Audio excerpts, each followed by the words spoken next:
I'm talking to Steve McNally. He's got a case before the Honorable Kathy Beveridge. He's asked her to recuse herself because he doesn't have much confidence in her, but she's refused to do so. You must not be kin to Miss Beveridge. No, or Judge Pampanio. Oh my goodness. So you're sort of in a bad way here. We're at Arbovale. And I'm an outsider. Yeah, you're an outsider. Arbovale intersection. And some time ago you were... Run road. You had pulled... This is a paved highway right here going to the cemetery. Cemetery road. So you had... live right here. You just pulled out of your driveway. And lo and behold, you pulled up here. About where do you think you stopped? Well, I mean, if you're here, look, you can't see anything. And then the grass Right. was 3 feet high. So you have to pull out here in the street just a little bit before you can see if anything's coming. So he assumed that... 2 cars coming this way ran the stop signs. Didn't stop them. 2 cars coming from this road? Run road. Huh. And they just ran through it. Ran right through it. And I suspect he was behind them. So he couldn't see my car till So I you think maybe he didn't even stop himself, right? No, I don't know. I never saw him. But Okay. More likely. So these 2 cars pulled up, and you were they had already gone by. No, the first car went by. I came out, and the second one went on by. Right. And did they stop at that sign? No. So if he were, and you think he was down there, the 3rd car in line? I think so, yeah. So he would have seen very clearly that that car did not stop at the stop sign. He told me, yeah, they didn't stop. He told you that? Yeah, but he said, you didn't stop either. I said, I did stop. And that's when he started screaming at me to the point where I had to say to him, hey. So he admits that the person traveling immediately in front of him didn't stop. Yeah. Well, he'll say that under oath, I would think. Oh, sure. You'll ask him under oath, won't you? Yeah.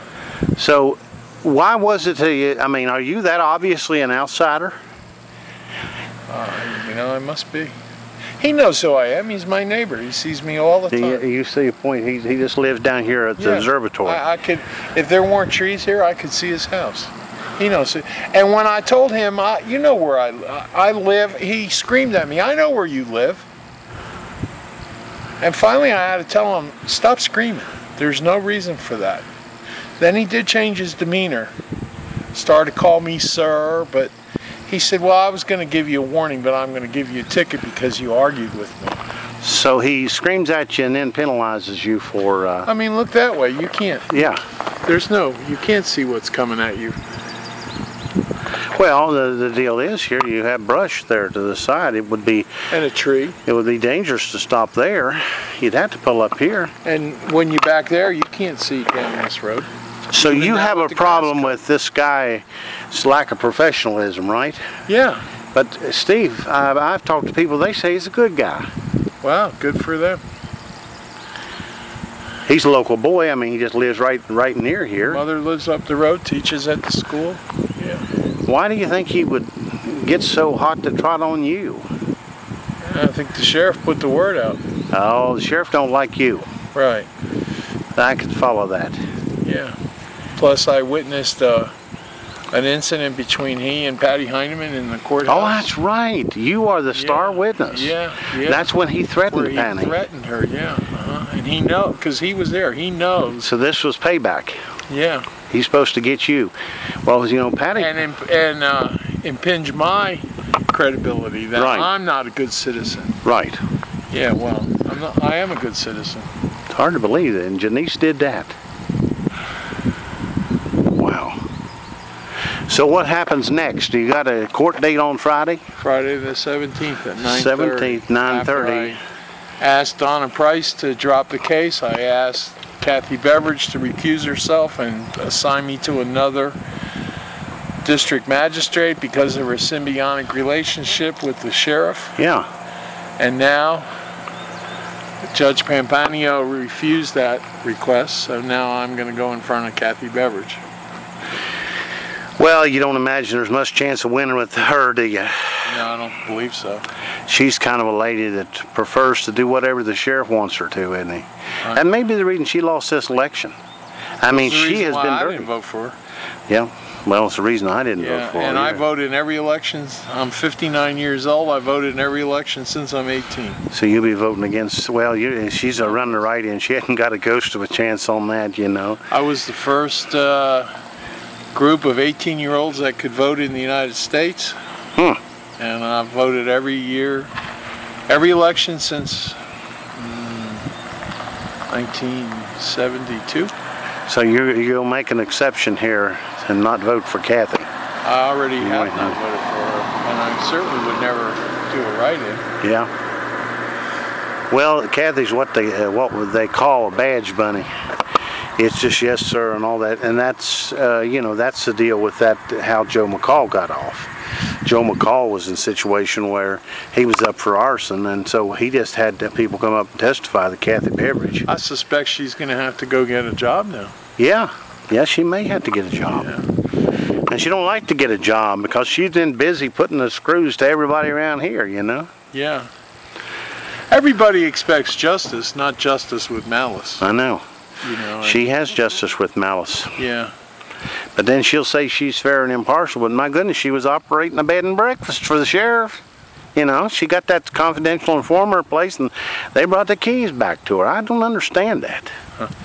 So maybe she'll think twice about this, you know, because she has How can she render a fair judgment if she knows who the confidential informants are? Right. How can she? Yeah. Yeah, that's right. Oh, mercy. I've talked to some of these people, and they don't think much of her either, you know. Well, we've completed our interview here in good old Arbovale. Let's take one back look here where this thing happened, and maybe there'll be some justice coming. That's 50 feet from my house, Norman? Yeah, about 50 feet. 40 feet from my driveway. Right, and now, you know, Nelson, he runs radar traps right there in his driveway.